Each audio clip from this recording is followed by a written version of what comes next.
ব্যাপার আব্বা, তুমি কান্তাছো কে রে? টিয়া পয়সা যা আছেন সব তো দোকান বাইয়ে দিয়ে লাইছি। আমারও তো জান পড়ে গেছে গা, আগের মতো কাম করতারি না।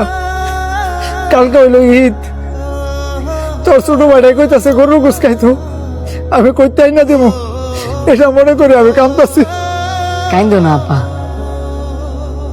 তোমার আমি কত বার করে কইছি যে আমি একটা কাজ করি, তুমি বারবার কও যে আমি লেখাপড়াটা যাতে আগে শেষ করি।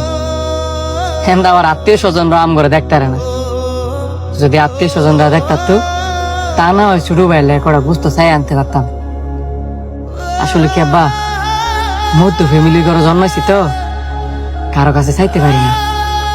গরিবের ঘরে জন্মাইতাম তাহলে হাত ফাইতে ফাইতে হইলেও ছোট ভাই লেখা গুস্ত নিয়ে আইতাম। এই ধর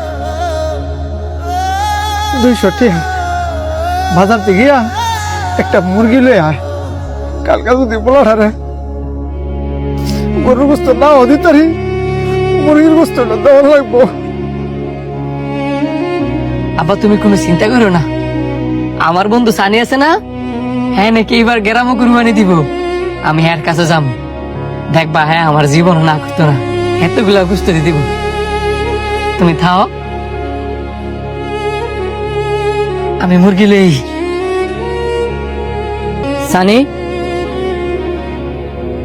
কে ভাই তুমি? আমার চিনছস না? আমি শান্ত। শান্ত? আরে তুই আর চিনছস না? উত্তর ভারত কোথায়? হ্যাঁ আমি উত্তর পাড়া থাই, তা ছোটবেলার বন্ধু। এতক্ষণে চিনছি, তুই মিন্টু গাওয়ার ফোলা। তো কি খবর তোর?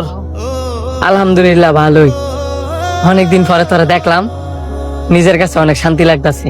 হইছে, কি কারণে আইছো সেটা ক। কেমনে যে কই লজ্জার কথা, যদি একটু সাইডে আইতি। সাইডে দিতে মুখের লেগা, হেরা তো তোর এলাকার মানুষ হই না।